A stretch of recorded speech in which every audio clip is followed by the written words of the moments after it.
तो आज की इस वीडियो हम देखने वाले हैं top 10 strongest character in demon slayer world में, जो कि हर एक बंदा हर एक अगले बंदे से काफ़ी ज़्यादा पावरफुल है एंड काफ़ी ज़्यादा पावर होल्ड करता है। एंड जो लिस्ट के फर्स्ट और सेकंड नंबर पे हैं वो थोड़े कंट्रोवर्शियल हो सकते हैं, तो उन्हें देखना मत भूलना, क्योंकि शायद वो आपके ओपिनियन से राज़ी हो या ना हो। तो उसके बारे में आप नीचे कमेंट सेक्शन में ज़रूर बताना कि वो प्लेस डिजर्व करते हैं या नहीं। तो नंबर 10 पे है क्यूजुरु रेनगोकू, जिसके पावर्स और पर्सनालिटी को हमने मुगेन ट्रेन आर्क में देखा था एंड फैंस को ये दोनों ही चीज़ काफ़ी ज़्यादा अच्छी लगी थी उसकी। और मुगेन ट्रेन आर्क के दौरान ही हमने देखा था रेनगोकू को अपर मून 3 यानी कि आकाजा से लड़ते हुए, जहाँ पे उसने आकाजा को काफ़ी ज़्यादा टफ फाइट दी होती है without any demon slayer mark, जो कि खुद में एक बहुत बड़ी बात होती है। और हमने स्टोरी में काफ़ी बार देखा है कि अगर कोई हाशिरा एक अपर मून के अगेंस्ट लड़ता है तो उसका मार्क एक्टिवेट हो ही जाता है, बस एक को छोड़ के। वो कौन है उसका नाम कमेंट सेक्शन में नीचे जरूर बताना। But still at the end वो अकाजा के हाथों मारा जाता है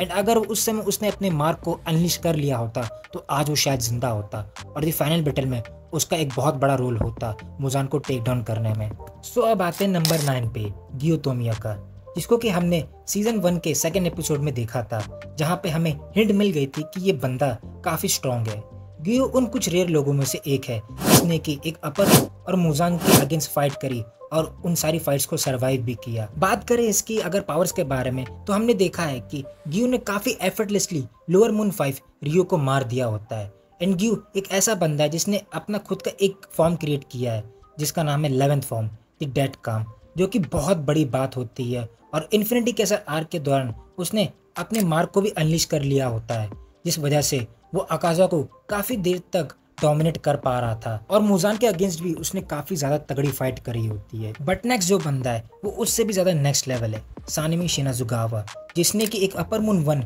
कोकुशिबु और मुजान के अगेंस्ट फाइट करी और उन सारी फाइट्स के बाद उसने सरवाइव भी किया। And during the infinity castle arc जब वो कोकुशिबु के अगेंस्ट फाइट कर रहा था तब उसने भी अपने मार्क को अवेकन कर लिया था। और बात करें उसके पावर्स के बारे में, तो उसके पास गजब की स्पीड, स्ट्रेंथ और ड्यूरेबिलिटी है। और सानिमी ने जब कोकुशिबु से फाइट करी थी 1-on-1 तो उसने उसको कुछ पल तक होल्ड कर लिया था, बट जब ग्यूमे की एंट्री होती है तो वो दोनों मिलके उसके बेस फॉर्म को डोमिनेट कर देते हैं। एंड एक चीज और जो कि सानिमी को स्पेशल बनाती है वो है उसकी रेयर ब्लड, जो डीमंस के सेंसेस को इनहेंस कर देती है टू डिवॉर देम।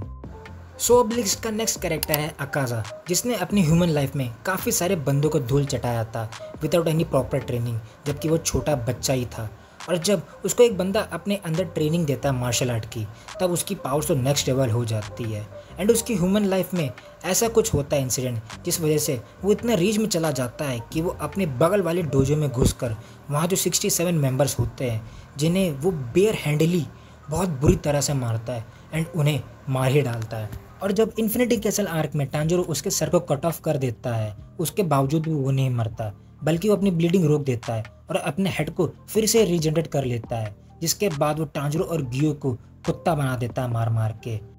बिकॉज उसके पास गजब की स्ट्रेंथ है, काफ़ी सालों का फाइटिंग एक्सपीरियंस एंड इवन उसका ब्लड डीमन आर्ट, जो कि इतना ज़्यादा पावरफुल है कि वो जब भी किसी पावरफुल अपोनेंट से मिलता है तब उसके पावर और भी ज़्यादा इनहेंस होने लगती है। नेक्स्ट है ग्योमे हिमेजिमा, जो कि करंट जनरेशन का स्ट्रॉन्गेस्ट हाशिरा कंसिडर किया जाता है। एंड उसके पावर्स को कोकुशिबु ने भी अपने फाइट के दौरान एक्नॉलेज किया होता है एंड कहता है कि पिछले 300 सालों में मैंने किसी बंदे की इतनी परफेक्ट बॉडी नहीं देखी है जो कि अपने पावर्स के पूरे पीक पे हो। Despite being blind, Gyomei has access to the see through world, demon slayer mark and the red natural blade, जो कि बहुत बड़ी बात है। और इसी बंदे ने सानिमी के साथ मिलकर कोकुशिबु को अपनी पूरी पावर का इस्तेमाल करने के लिए मजबूर कर दिया होता है अपने फाइट के दौरान, और एंड में वो लोग उस फाइट को सरवाइव भी कर जाते हैं जैसे तैसे मैनेज करके। सो अब नेक्स्ट है डोमा, जो कि ग्यूमे से भी ज़्यादा पावरफुल है। और अगर उसके पावर्स के बारे में बात करें तो उसका ब्लड डीमन आर्ट है आइस मैनिपुलेशन, जिसे यूज करके वो बड़े बड़े गोलेम समन करता है जो कि उसके लिए फाइट करते हैं। और जब उसकी और शिनोबु की फर्स्ट फाइट हुई थी तब उसने बिना ज़्यादा एफर्ट लगाए शिनोबु को मार दिया था। एंड यहाँ तक कि इनोस्के और कनाओ भी जब उससे फाइट करते हैं तो वो उन्हें भी मार ही देने वाला था, लेकिन शिनोबु के पॉइजन ने उसको हरा दिया था। एंड एंड में जाके वो डोमा शिनोबु के पॉइजन से मारा जाता है, नहीं तो इनोस्के और कानाओ का खेल तो वहीं खत्म हो जाता। बट एक चीज यहाँ ये भी है कि डोमा कभी भी अपने पूरे पोटेंशियल पे गया ही नहीं किसी भी फाइट के दौरान, वो बस मजे के लिए लड़ता था। एंड इसीलिए वो one of the creepiest villain है पूरे डीमन स्लेयर वर्ल्ड का, जिसने की बहुत ही ज्यादा रूथलेस काम किए हैं सिर्फ मजे मजे में। लेकिन अब आता है Kokushibo AKA upper moon one, जो कि अनडाउटेबली स्ट्रॉन्गेस्ट है बिकॉज वो भाई है the god of demon slayer world Yoriichi का, जिसने अपने ह्यूमन लाइफ में अपने मार्क को अवेकन किया और साथ ही में द स्ट्रॉन्गेस्ट सेकंड ब्रीदिंग बनाई जो कि थी मून ब्रीदिंग। और जब वो डीमन बनता है तब तो उसके पावर्स की क्या कहने भाई। ब्रीदिंग स्टाइल उसको आती है, सी थ्रू वर्ल्ड को एक्सेस कर सकता है और डीमन स्लेयर मार्क उसके पास ऑलरेडी है एंड उसका ब्लड डीमन आर्ट जिसे वो यूज करके अपने सिंगल हैंडली ग्यूमे सानिमी टोकिटो गेनिया को ऑलमोस्ट मार ही दिया था जब वो अपने असली फॉर्म में आता है। इनफैक्ट अगर सारे अपर मून्स भी ना उसके ऊपर चार्जिंग करे तब भी शायद ही वो उसका कुछ बिगाड़ पाएंगे।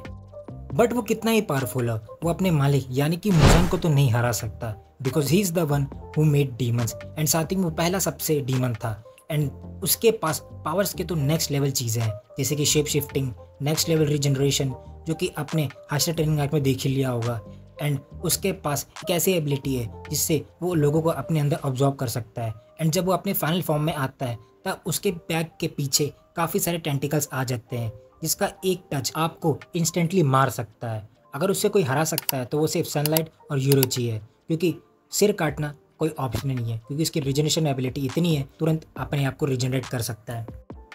तो अब आता है the god of demon slayer himself Yoriichi, जिसने इन्वेंट करी ब्रीदिंग टेक्निक सन ब्रीदिंग, जिसे आज तक उसके और टांजरो के अलावा कोई और यूज नहीं कर सका एंड ऑल्सो उसके पास बचपन से ही डीमन स्लेयर मार्क था and from a very young age he can use selfless state and see through world like power. And जब उसकी मुलाकात होती है मुजान से तब उसने उसकी इतनी बुरी हालत कर दी होती है कि वो मर ही जाता, लेकिन मुजान ने एंड टाइम पे अपनी पूरी ताकत लगा दी सिर्फ वहाँ से बचने के लिए। उसने अपनी बॉडी को एक्सप्लोर कर दिया एंड वहाँ से भाग निकला, जिसके बाद वो वेट करने लगा कि योरीची कब जाके ओल्ड एज होगा एंड कब वो मरेगा, तब वो जाके फिर से अपनी हाइड आउट से निकल पाएगा और अपनी वापस से रूथलेसनेस इस दुनिया में ला आएगा। एंड भले योरीची कितना ही पावरफुल हो लेकिन वो इस बंदे को नहीं हरा सकता, द डीमन किंग टांजिरो, जिसके पास हर एक पावर है, demon slayer mark, red Nichirin blade, see through world, selfless state और सबसे मेन चीज़ वो सनलाइट से भी इम्यून है, तो उसको किसी चीज़ का डर ही नहीं। ये चीज़ होती है फाइनल बैटल में जब मुजान ने अपने ब्लड डाल दिया था, जिस वजह से हमने टांजिरो का ये वर्जन देखने मिला था। बट उस समय टांजिरो उससे फाइट बैक कर रहा था एंड उसका विल इतना ज़्यादा स्ट्रांग था कि उसने मुजान तक को टेक ओवर करने नहीं दिया अपने बॉडी पे and he became human again. But just think about it, अगर वो फेल हो जाता तो उसे मारने वाला कोई नहीं था उस टाइम पे, क्योंकि आधे से ज़्यादा हाशिरा तो वहीं पे मर चुके थे और जो बचे कुछ थे उनकी हालत काफ़ी ज़्यादा ख़राब थी जिनसे टांजिरो बहुत ही इजीली मार सकता था, लेकिन ऐसा नहीं हुआ। अगर हो जाता तो समझ लो उस बंदे की पावर नेक्स्ट लेवल थी, वो करंटली उस एरा में तबाही मचा सकता था।